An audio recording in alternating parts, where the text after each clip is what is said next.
Holiday greetings, grandchildren. It's Grandma here. Um, I want to read you a Christmas story that is kind of special. But first, I want to say thank you to Lisa for knitting this beautiful hat for me. The little knit cap that I'm wearing is from her. And so thank you very much for that. And I want to share some pictures with you of a trip that I took to Sweden. And hopefully, you will enjoy traveling as much as I have over my lifetime because it's just a fabulous way to experience other cultures and just kind of, get to know who you really are and what else is out there because it's a pretty exciting world. So, this trip I took right around Christmas time. And I wanted to experience the magic of the Lapland area, which is way up in northern Europe. And I went right around Christmas time, which is just, it's a magical time to be there. And it's an area where the Sami people live. They herd reindeer, which is pretty amazing to see, and it's just basically a winter wonderland, is how I think is the best way to describe it. It's frozen lakes and snow-covered forests, and it's really close to the North Pole. And it's thought that, you know who lives at the North Pole, right? Wink, wink, Santa Claus lives there.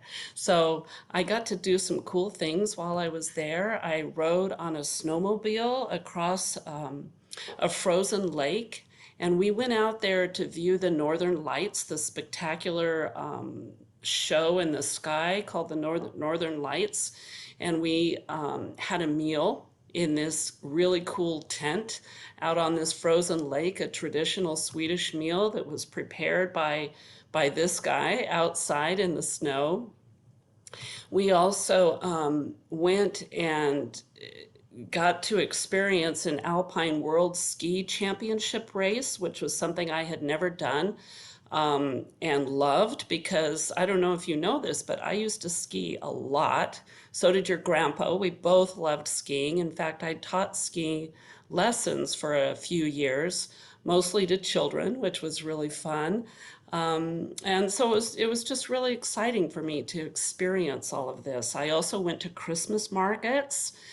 Across Europe, there are several countries that have these Christmas markets that are spectacular. So this is the entrance to one of the ones in Sweden. You go across this bridge, and there's a little pond under there, and I saw this snowman and took a picture of him because it was so sweet, and did lots of shopping because sometimes Grandma likes to shop. Bought some really nice things. I also got to go curling for the first time. I had never gone curling before, so there you see me with my team, right? So that's just a little bit of my experience in Sweden, right? In Scandinavia. So now I want to read The Night Before Christmas. I thought about one of the Swedish Christmas stories or reading a story from a Swedish author because there are some pretty incredible authors out there that are Swedish that have written some great children's books. But I decided to go with The Night Before Christmas. This is a old American classic.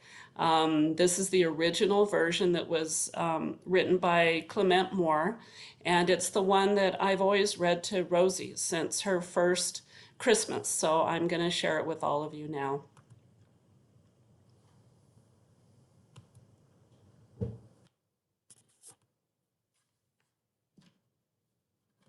'Twas the night before Christmas when all through the house not a creature was stirring, not even a mouse. The stockings were hung by the chimney with care in hopes that St. Nicholas soon would be there. The children were nestled all snug in their beds, with visions of sugar plums danced in their heads.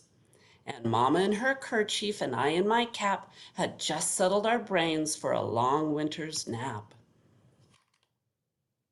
When out on the lawn there arose such a clatter, I sprang from my bed to see what was the matter. Away to the window I flew like a flash, tore open the shutters and threw up the sash.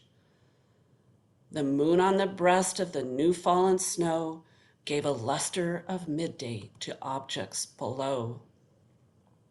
When what to my wondering eyes did appear but a miniature sleigh and 8 tiny reindeer, with a little old driver so lively and quick, I knew in a moment he must be Saint Nick. More rapid than eagles his coursers they came, and he whistled and shouted and called them by name. Now Dasher, now Dancer, now Prancer and Vixen, on Comet, on Cupid, on Donner and Blitzen. To the top of the porch, to the top of the wall, now dash away, dash away, dash away all. As leaves that before the wild hurricane fly, when they meet with an obstacle, mount to the sky. So up to the housetop the coursers they flew, with the sleigh full of toys and St. Nicholas too. And then, in a twinkling, I heard on the roof the prancing and pawing of each little hoof. As I drew in my head and was turning around, down the chimney St. Nicholas came with a bound. He was dressed in all fur from his head to his foot, and his clothes were all tarnished with ashes and soot. A bundle of toys he had flung on his back, and he looked like a peddler just opening his pack. His eyes, how they twinkled, his dimples, how merry. His cheeks were like roses, his nose like a cherry. His droll little mouth was drawn up like a bow, and the beard on his chin was as white as the snow. The stump of a pipe he held in his teeth, and the smoke it encircled his head like a wreath. He had a broad face and a little round belly that shook when he laughed like a bowl full of jelly. He was chubby and plump, a right jolly old elf, and I laughed when I saw him in spite of myself. A wink of his eye and a twist of his head soon gave me to know I had nothing to dread. He spoke not a word, but went straight to his work, and filled all the stockings, then turned with a jerk. Laying his finger aside of his nose, and giving a nod, up the chimney he rose. He sprang to his sleigh, to his team gave a whistle, and away they all flew like the down of a thistle. But I heard him exclaim, ere he drove out of sight, "Happy Christmas to all, and to all a good night." So I also was able to visit a few other countries on some of my trips around Christmas time. So this is me in Cote d'Ivoire, which is part of West Africa. It's a country in West Africa. Joyeux Noël. They speak French there, so Joyeux Noël to you, which means Merry Christmas from Cote d'Ivoire. Joyeux Noël from Paris, France.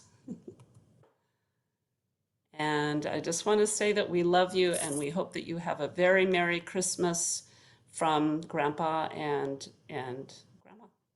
Yeah, and we'll see you soon for Christmas.